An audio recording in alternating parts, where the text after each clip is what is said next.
أعوذ بالله من الشيطان الرجيم بسم الله الرحمن الرحيم Esselamu Aleyküm ve Rahmetullahi ve Berekatuhu. Allah'ın salavat ve selamı üzerinize olsun.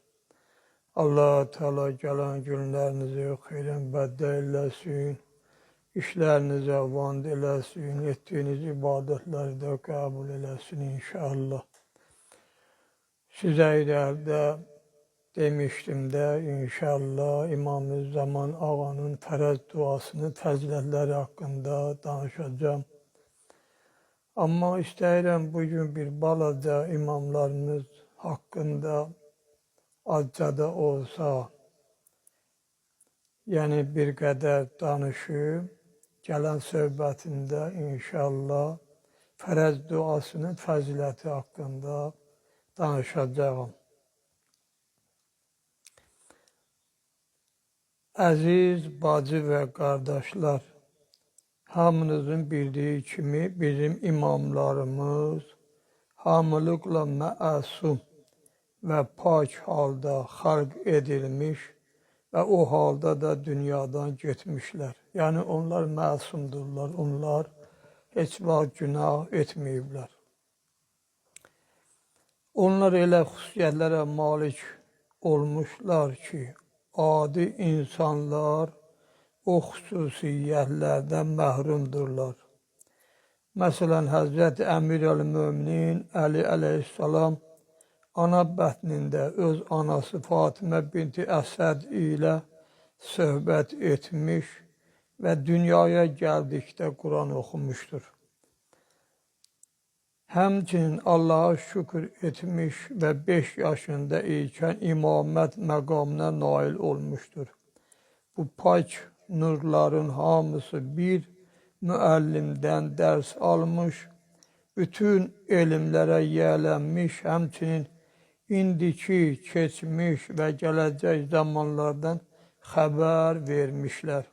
Beləliklə, nəticədə bu məlumatlar bu dünyaya mən və siz kimi imtihan olunmaq üçün gəlməmiş, əksinə onlar Allah Teala tərəfindən bəşəriyyətə verilmiş daha böyük lütf və nemət sayılırlar.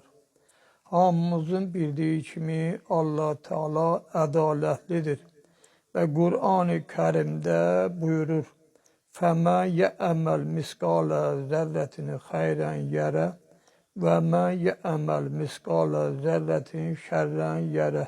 Bildiğiniz kimi bu Zəlzələ surəsinin 7 və 8-ci ayələridir ki, burada qeyd olunub, kim bu dünyada, yəni mənası belədir, zərrə qədər xeyir iş görmüşdürsə, onun xeyrini görəcəkdir, yəni mükafatını alacaqdır.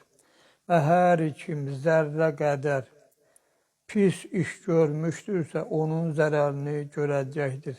Yəni cəzasını çəkəcəkdir. Zərrə, yəni bilirsiniz də, xaş-xaş danəsinin 70-dən bir hissəciyinə deyilir ki, yay aylarında pəncərədən evə düşən işıq şüalarında bir də görərsən havada tozcuqlar var.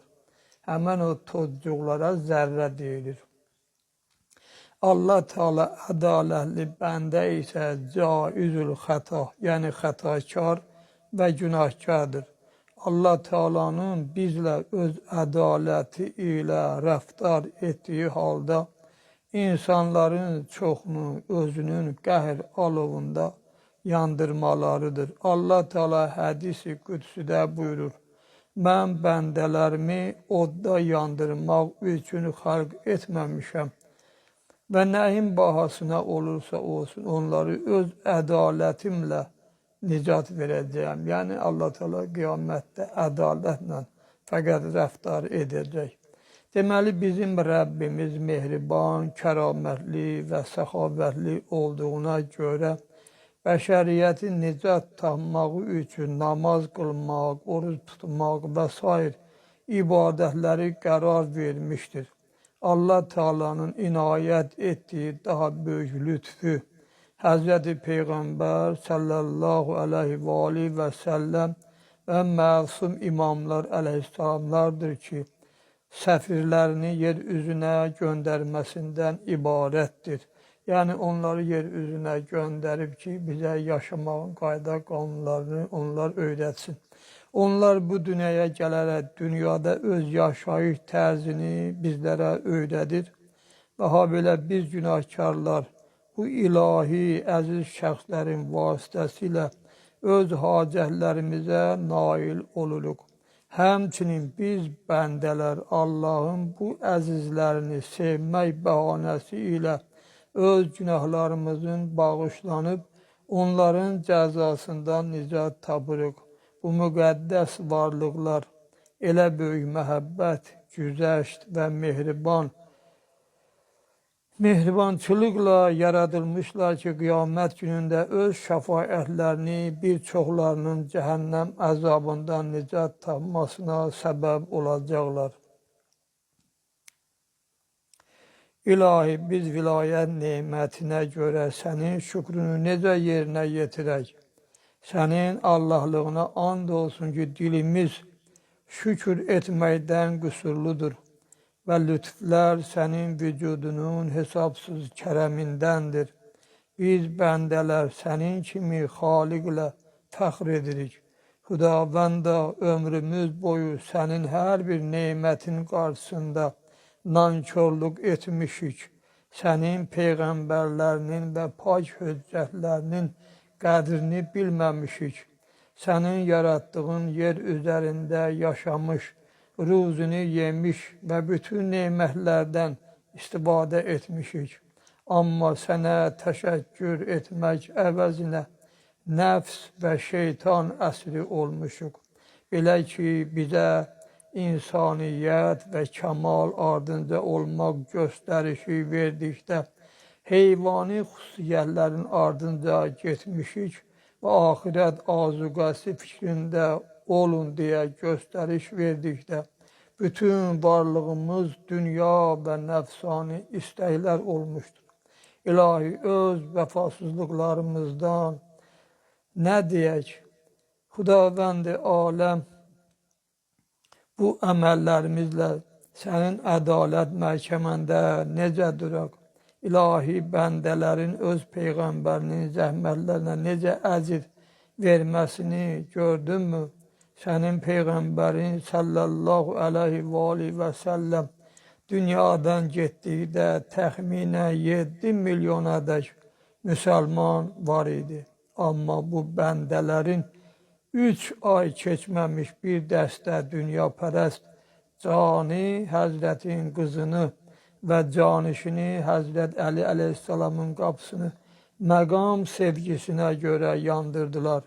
Bu isə Həzrəti Peyğəmbərin sallallahu aleyhi və səlləm öz əhl-i beyti barədə çoxlu sifariş və təkidlərdən sonra həyata keçmişdir. Peyğəmbər sallallahu aleyhi və səlləm buyurmuşdur: sizi hidayət etdiyimə görə sizdən heç bir muzd istəmirəm. Fəqət mənim əhl-i beytimə məhəbbət və məvəddət edin. Bu bəndələr Peyğəmbərin istəyini etdilərmi? Əksinə məhəbbət əvəzinə zülm etdilər. Pərverdigarı, o vaxt sənin yer üzündə olan canişinin müdafiə etmək üçün şükür edən bəndələrin harada idilər?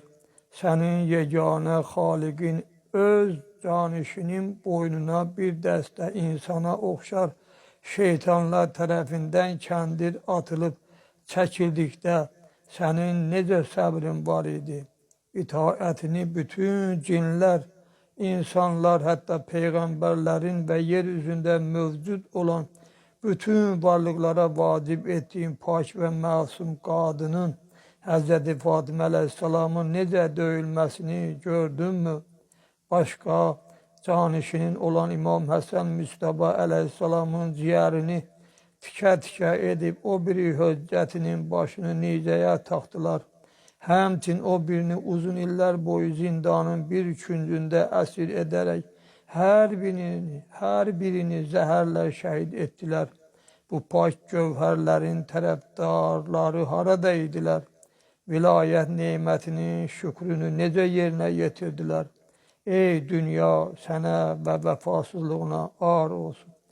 Əziz bacı və qardaşlar, gəlin o insafsız və mərifətsiz dəstədən olmayaq və bir az özümüzə gəlib nə qədər zamanəmizin imamının fikrində olmağımızı düşünək. Səyyid İbn Tabus rəhmətullah əleyh buyurur, bir gecə Samirra şəhərində sahibi zaman əleyhissalama məxsus olan zirzəmiyə daxil olduqda İmam əleyhissalamın Allah Teala ilə razı niyaz etdiyi həzin səsini eşitdim ki, belə buyururdu. İlahi, bizim şiələrimiz bizdəndir və bizim torpağımızın artığından xalq edilərək bizim vilayət suyumuz ilə qarışdırılmışlar. İlahi, onları bağışla və günahlarını əff et. Pərverdigara, onları qiyamət günü bizim düşmənlərin gözü qarşısında cəzalandırma. Əgər günahlarının miqdarı çox, savabları isə azdırsa, bizim əməllərimizdən götürüb onların savablarına əlavə et. Əziz bacım və qardaşım, elə güman edirsiniz ki, bu qədər yalanlar, qeybətlər, sələmçilik, dünyapərəstliklər, hicabsızlıqlar, dünyaya xatir heyvan kimi bir-birimizlə düşmənçiliklər, Allahın kəlamı olan Qur'an-ı Kərim və habelə sahibi zaman əleyhissalama qarşı etinasızlıqların əzabı yoxdurmu? And olsun Allaha ki, bizim bu nalayiq əməllərimiz üçün göydən daş yağmalıdır. Bilirsinizmi bu əzabların qarşısını kim alır? Bəli, bu əzabların qarşısını alan sahibə zaman əleyhissalamın gecə-gündüz etdiyi dualardır. Görəsən nə qədər insafsızlıq və mərifətsizlik edəcəyik.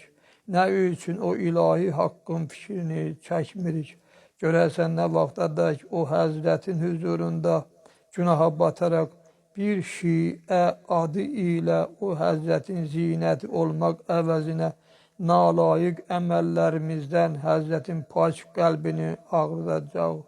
Bu sonuncu ilahi höccətin ata-babaları mehriban və güzəştə gedən olduğu üçün bizə nifrin etmək əvəzinə amma bizə dua edirlər. Sizi Allah and verirəm ki, görəsən sübhdən axşamadək bizim fikrimizi çəkən o vilayətin pak gövhərindən bizim günahların qəflətində olması insafdırmı?